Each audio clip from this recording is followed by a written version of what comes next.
Alright, so we've got parallel lines that are lines that never intersect, like railroad tracks. Your transversal is a line or lines, because you can have more than one transversal, that intersect parallel lines. Corresponding angles are angles on the same side of the transversal and the same side of the parallel lines. So I like to refer to corresponding angles of parallel lines like corresponding parts of similar triangles, right? They are in the same position relative to their location. Just like everybody's left arm is in the same place on their body. Nobody has to wonder where your left arm is, because everybody's is in the same place relative to their body. They're not the same body, but their arms are in the same place. Just like these angles.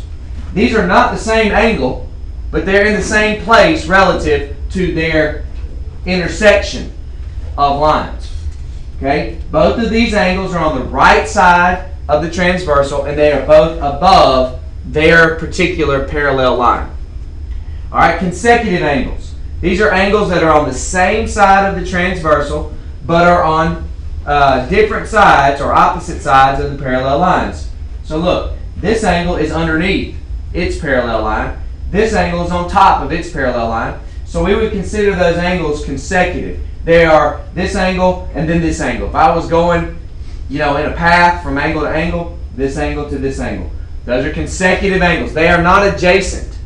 In other words, they do not share a same side. These angles don't share a common side in terms of that common side forming the angle. Now, yes, they do. They are on the same side of the transversal, but that's not what we mean by sharing a common side. All right, next, the alternate interior angles. These are the angles on the inside of the parallel lines and opposite or alternate sides of the transversal. So, they are both inside the parallel lines, but they are on opposite sides of the transversal. And then alternate exterior angles are on the outside of the parallel lines, and they are on opposite sides of the transversal. So it's similar to alternate interior, but since they are on the outside of the parallel lines, we call them exterior angles. They are congruent. Alternate interior angles are congruent. Alternate exterior angles are congruent. All right, now we see some examples. So I do want you to write this down, and we're going to go through the answers to this here in just a second after you copy it down.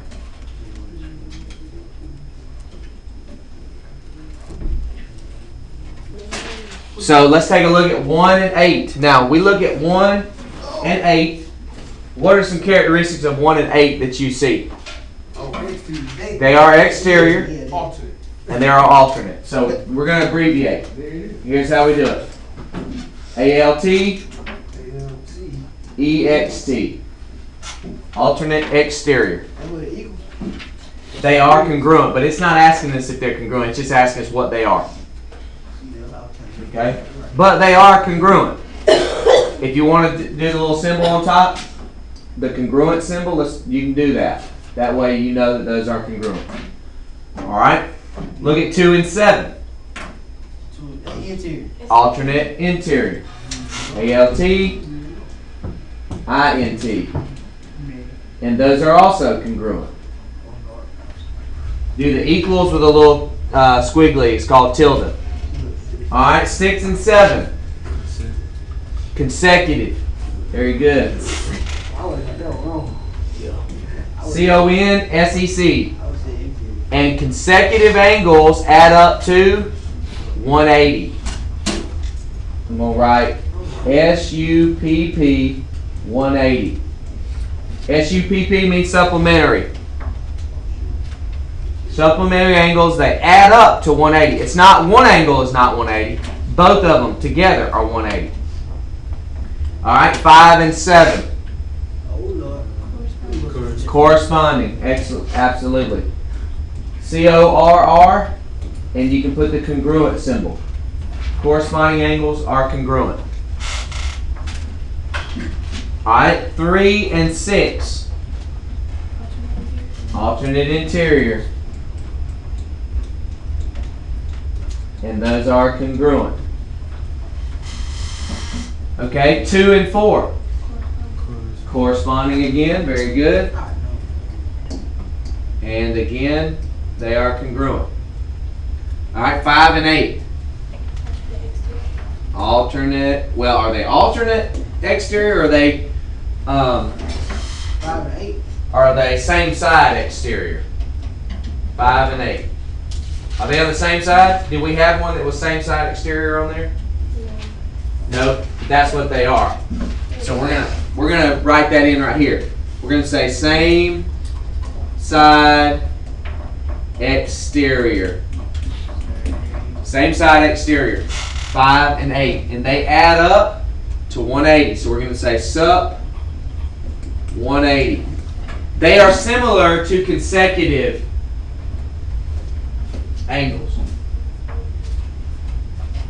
You could actually call consecutive angles same side interior. So these are same side exterior. Consecutive angles are same side interior. All right, what about 2 and 3? Consecutive. And we know that, again, that's supplementary 180. All right, what about 2 and 6? 2 and 6. They interior. They are interior, but what type of angles are they? We learned it in the video. Transversal. Nope. They're right next to one another. What do you call those? Parallel. Nope. Think about the video. Vertical. Nope. Starts with an A. Adjacent. They are adjacent. A-D-J-A-C-E-N-T. They are adjacent. Another way to describe adjacent angles in this case is they are called a linear pair. Why do you think they're called a linear pair? Well, close. What do they make when you put them together? What do they make? They make a line. You can say adjacent. Excuse me, guys. You say adjacent or linear pair, and again, they are supplementary. They add up to 180 degrees. All right. What about 3 and 8? Vertical. Vertical angles are congruent. Now, are there other angles up there, that pairs up there that we did not mention? There's a lot more pairs that we didn't mention. I mean, there's 3 more pairs of vertical angles, right? There's a whole bunch more pairs of adjacent angles. Yeah. So we didn't name all the different ones, but what we did name was a good representation of what the types of angles are. All right? Okay. Write this down.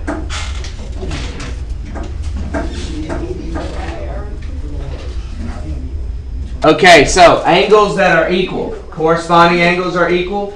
Alternate interior angles are equal. Alternate exterior angles are equal. And we can also say that they are congruent when we're talking about just their characteristics. When you're talking about the characteristics of angles, and if those characteristics are the same, we say that they're congruent. Which also means that their measurements are equal. Alright, angles that are supplementary or that add up to 180 are consecutive interior angles. We also can say consecutive exterior. Now, there's other ways to describe these. You can also say same side interior exterior. Whichever of these you use, I don't care. Okay? Same side or consecutive, they mean the same thing. You're on the same side of the transversal. You're either inside the parallel lines or you're outside parallel lines. I don't care which way you say it. All right? Okay, let's take a look at these pairs here. Go ahead and copy this down.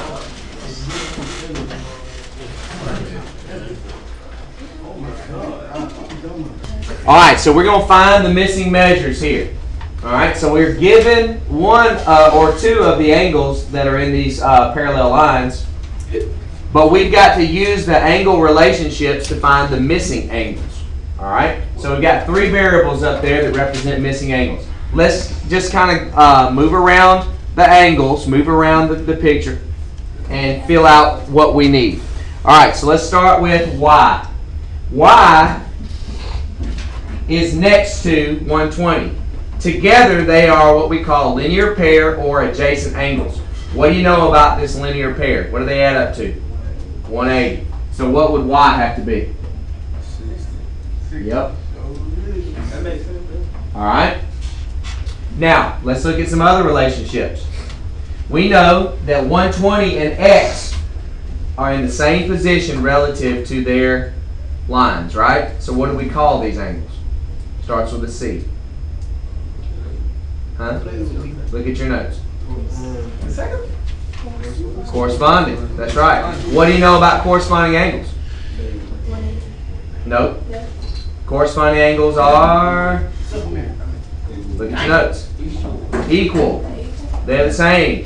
So if this is 120, what is X? 120. All right. Now look at Z. Z and X are adjacent. They are a linear pair. They make a line. So what is a line?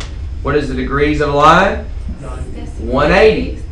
So it's got to be 60. And you can also see that Z and Y are alternate exteriors. And alternate exterior are the same.